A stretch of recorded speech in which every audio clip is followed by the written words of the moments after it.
सभी पत्रकार साथियों का और जो सब लोग दर्शक इस प्रेस कॉन्फ्रेंस को देख रहे हैं, आप सबका हार्दिक स्वागत करता हूं। हमारी भारत जोड़ो यात्रा दिल्ली के दरवाजे पर दस्तक दे रही है और आप सब लोग इसमें शामिल हैं। मैं आप सब लोगों का शुक्रिया अदा करता हूं और विशेष रूप से जो हमारे हरियाणा प्रदेश के अध्यक्ष जी हैं, सीएलपी हैं और बाकी सारे जो लीडर यहाँ मौजूद हैं, उनका बहुत बहुत धन्यवाद, क्योंकि वाकई जयराम जी ने कहा कि बहुत ऑर्गेनाइज्ड प्रेस कॉन्फ्रेंस है, सारे लोग मौजूद हैं, प्रभारी हैं, सारे लोकल एमएलए हैं यहाँ पे, तो आपका बहुत बहुत धन्यवाद। और हम खास तौर पे भारत जोड़ो यात्रा को लेकर के सरकार का और भाजपा का क्या रवैया रहा है उस पर बात करेंगे।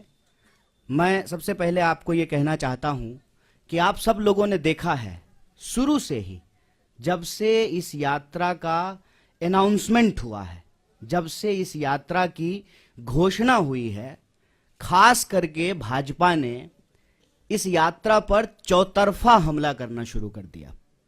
इसके अलग अलग बिंदु हैं।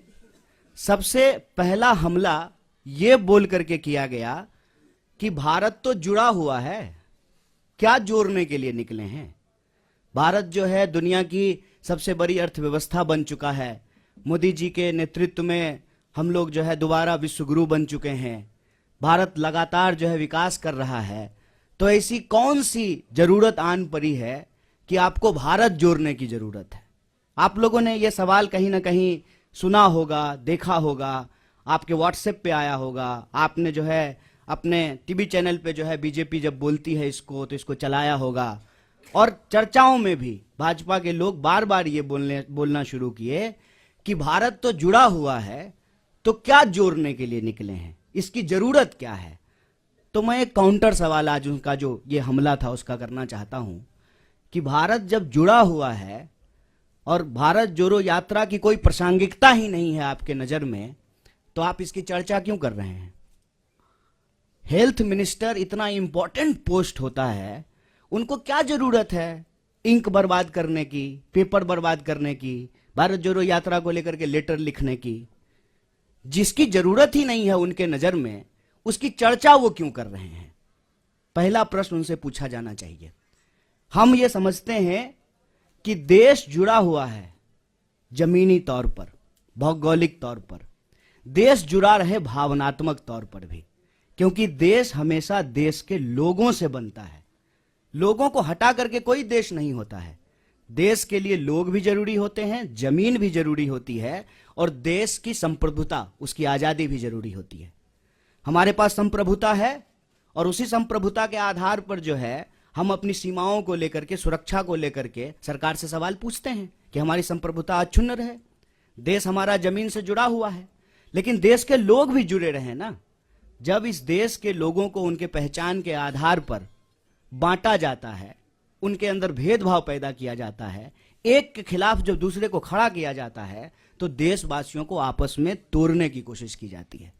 और देश अगर भावनात्मक रूप से नहीं जुड़ा रहेगा तो आप जमीन से भी बहुत देर तक जोड़ के नहीं रख पाएंगे। इसीलिए देशवासियों को आपस में जोड़ना जरूरी है। और पहले दिन से हमने कहा कि यह यात्रा दिलों को जोड़ने की यात्रा है। हम चाहते हैं कि देश में मोहब्बत हो।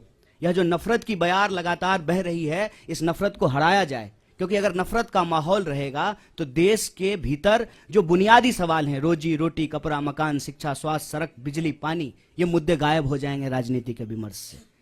हमारी मंशा बिल्कुल साफ थी। तो जो लोग ये पूछ रहे थे उनको ये समझना था, ये सवाल खुद से पूछना था कि क्या जब इस देश में भर्ती घोटाला होता है, भर्तियां नहीं होती हैं, जब किसी इंसान के साथ सरेआम मारपीट होती है, महिलाओं के साथ बलात्कार होता है, तो आपकी भावना नहीं टूटती है, नौजवानों के सपने नहीं टूटते हैं। उसी भावनाओं को जोड़ने के लिए, उसी सपने को जोड़ने के लिए यात्रा है। तो पहला हमला उन्होंने ये किया कि भारत जोड़ो यात्रा की जरूरत क्या है। दूसरा हमला जब यात्रा शुरू हुई तब उन्होंने दूसरा हमला किया, और ये बड़े शर्म की बात है और बड़ी सोचने की बात है। हमारे बीच में भी मेंबर ऑफ पार्लियामेंट बैठे हुए हैं, इलेक्टेड रिप्रेजेंटेटिव्स हैं। इलेक्टेड रिप्रेजेंटेटिव की एक जिम्मेवारी होती है कि वो जब भी बोले तो सोच समझ करके बोलें, ताकि हम भी उनको फॉलो करें, हम भी उनसे सीखें। और मैं तो कहता हूं कि आज अगर नेताओं की बात पे भरोसा करके कोई स्टूडेंट उसको सच मान ले और परीक्षा में वही लिख दे तो वो फेल हो जाएगा, क्योंकि वो इतना झूठ बोलते हैं, इतना गलत बोलते हैं। आप याद कीजिए, दूसरा हमला हुआ जिस दिन यात्रा शुरू हुई, देश के मंत्री के द्वारा, चुने हुए रिप्रेजेंटेटिव के द्वारा झूठ बोला गया कि राहुल जी जो है विवेकानंद जी की मूर्ति पे नहीं गए थे।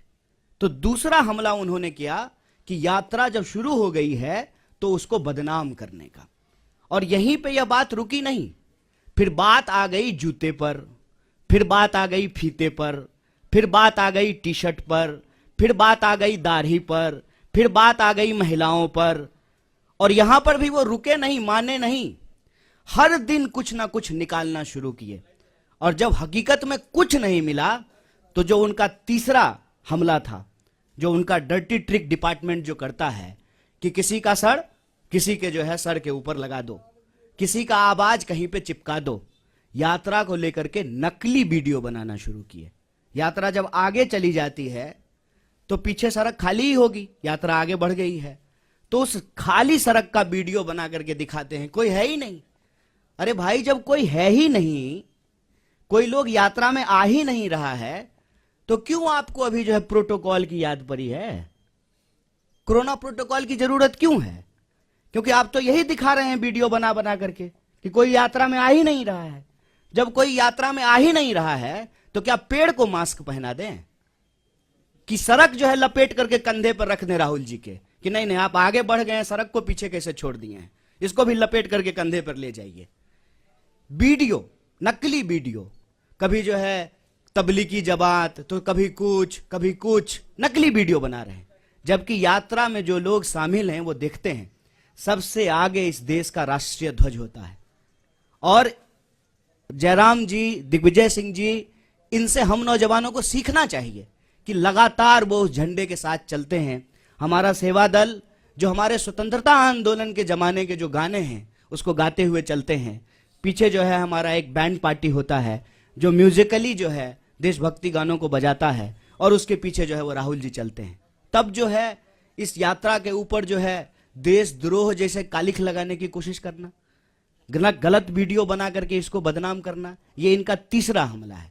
और चौथा हमला आप सब लोगों ने देखा होगा कि राहुल जी गुरुद्वारा जाते हैं तब भाजपा ठीक रहती है, राहुल जी जब चर्च जाते हैं तब भी बीजेपी को कोई दिक्कत नहीं है, राहुल जी जब मजार पे जाएं, मस्जिद पे जाएं तब भी भाजपा को कोई प्रॉब्लम नहीं है। मंदिर में जाते ही ऐसा लगता है जैसे भाजपा वालों को कोई जमाल गोटा खिला दिया हो, अचानक से दस्त होना शुरू हो जाता है। क्या प्रॉब्लम है आपको? इस देश का नागरिक, इस देश का व्यक्ति, इस देश के किसी भी धार्मिक संस्थान पर जाने के लिए स्वतंत्र है। आपका कोई जो है पेटेंट है क्या कि सिर्फ आप ही जाएंगे? और नियम, कायदे, कानून, ओम का चादर सीधा है, ओम का चादर उल्टा है, और ये वो लोग बोल रहे हैं जो गुफा में चश्मा लगा करके ध्यान करते हैं।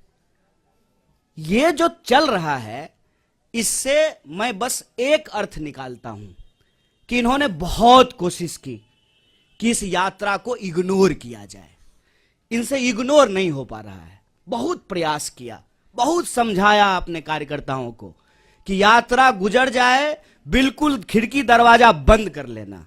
इंसान की अपनी भी इच्छा होती है, इंसान की अपनी भी बुद्धि होती है। लोग खिड़की दरवाजा बंद कर लिए लेकिन छत पे चले गए भाजपा ऑफिस के और वहां से जो है यात्रा को हेलो हाय करना शुरू कर दिया। क्या करेंगे? क्योंकि यह यात्रा जिन सवालों को लेकर के चल रही है ना, वो कांग्रेस के सवाल नहीं है, वो देश के सवाल हैं। ये यात्रा इसलिए है कि इस देश में दिहाड़ी मजदूर आत्महत्या कर रहे हैं, रिपोर्ट उठा करके देख लीजिए।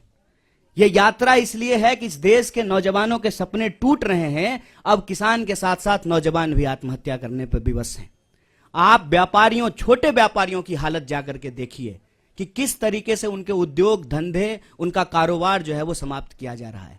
आप महिलाएं जब इसमें शामिल होती हैं तो उनका एक ही सवाल है कि हम सुरक्षा चाहते हैं। जिस तरीके से आज महिलाओं के ऊपर अत्याचार बढ़े हैं वो उससे सुरक्षा चाहते हैं। अपने अपने मुद्दों को लेकर के, जवान, किसान, नौजवान, महिलाएं, मजदूर, व्यापारी, प्रोफेशनल्स, मीडिया के लोग, पुराने प्रोफेसर्स, फिल्म से जुड़े हुए लोग, तमाम तरह के लोग इस यात्रा में शामिल हो रहे हैं। और जो दल की सीमा है, उस दल की सीमा से परे जाकर के यह यात्रा देश की यात्रा बन चुकी है। इसीलिए इनका जो क्लेम था ना कि सबसे बड़े देश के लिए, देश हित में सोचने वाले ये हैं, तो ये एक्सपोज होना शुरू हो गए हैं और इससे इनको घबराहट है। इनको मालूम है कि कांग्रेस पार्टी इस देश की सबसे बड़ी विपक्षी पार्टी है। इस पार्टी ने इस देश को आजादी दिलाई है और आजादी के ऊपर जो आंच आई है उसको लेकर के डट करके कांग्रेस सड़कों पे उतर गई है, खड़ी हो गई है। तो अब इनको चिंता सताने लगी है, इसीलिए अब नया बहाना आया है। कोई समझाए इन प्रचंड मूर्खों को, कोरोना बहाना नहीं, बीमारी है। ये ऐसा नहीं है कि स्कूल जाने का मन नहीं है तो बच्चा नहीं करता है, मम्मी दांत में दर्द हो रहा है। ये बहाना नहीं है, ये बीमारी है। और इस बीमारी को लेकर के राहुल जी इस देश के पहले नेता हैं जो सरकार को सबसे पहले चिट्ठी लिखे थे। और ये वो लोग सवाल पूछ रहे हैं। मुझे तो कभी लगता है कि कुछ स्पेशल रिलेशन है बीजेपी का कोरोना से। उसकी रैली में नहीं जाता है, दूसरी की रैली में चला जाता है। और डे नाइट का सेंस कितना है कोरोना को, दिन में हो जाता है, रात में नहीं होता है। आप लोगों ने देखा ना, पार्लियामेंट में कोरोना था, मास्क लगाए हुए थे। शादी में जाते जाते कोरोना चला गया, छुट्टी पे चला जाता है, आराम करता है। ये मजाक बना दिए हैं। हम बार बार कह रहे हैं, शुरू से लेकर के आज तक कोरोना को लेकर के हमारी पार्टी गंभीर है। और जो साइंटिफिक प्रोटोकॉल होगा वो सबके लिए होगा। ऐसा तो नहीं है कि बीजेपी के लिए नहीं होगा और कांग्रेस के लिए होगा। ऐसा तो नहीं है कि दूसरे आयोजन होंगे, ये आयोजन नहीं होगा, वो सबके लिए होगा। तो उस पे जो है हम उसको फॉलो करेंगे, जैसे पहले फॉलो किया था। और सरकार को भी बताएंगे जहां सरकार गलती करेगी। और जनता के सवाल को लेकर के जो ये यात्रा है, रोजी रोटी, कपड़ा, मकान, शिक्षा, स्वास्थ्य, सड़क, बिजली, पानी के जो सवाल हैं, ये यात्रा भी चलेगी। इनको जितना दम लगाना है लगा लें। ये इग्नोर करके देख लिए, बदनाम करके देख लिए, मंदिर क्यों जाते हैं, मस्जिद क्यों जाते हैं, टी शर्ट कौन सा पहन लिया है, ओम का चादर सीधा है कि उल्टा है, इन्होंने सब कुछ कर लिया। लेकिन यात्रा देखते देखते, हेलीकॉप्टर से नहीं, ट्रेन से भी नहीं, पैदल चल करके, पांव से यात्रा कन्याकुमारी से दिल्ली पहुंच गई। और दिल्ली जब पहुंच गई है ना, तो दिल्ली की तख्त जो है इनको हिलती हुई नजर आ रही है। तो एक बार और रिमाइंड करा देते हैं उनको, जो पहले भी कहते थे, इस यात्रा का उद्देश्य इलेक्शन नहीं, इमोशन है। आप इमोशन साफ रखिए। इस यात्रा से आपको कोई थ्रेट नहीं होगा, क्योंकि हम इस यात्रा के माध्यम से भीड़ नहीं जुटाना चाहते हैं। हम चाहते हैं कि इस देश के नागरिक अपने सवालों को लेकर के, नागरिक, भीड़ नहीं, अपने सवालों को लेकर के इस यात्रा में शामिल हो। और यह यात्रा जिस तरह से कन्याकुमारी से चली है, यह यात्रा कश्मीर तक जाएगी, यही हम लोगों को उम्मीद है। और आप लोग सब अपने तरीके से इस यात्रा में शामिल हो रहे हैं, जुड़ रहे हैं। एक बार फिर से आपको बहुत बहुत धन्यवाद। जो भी सवाल होंगे उसका जवाब दिया जाएगा। Thank you.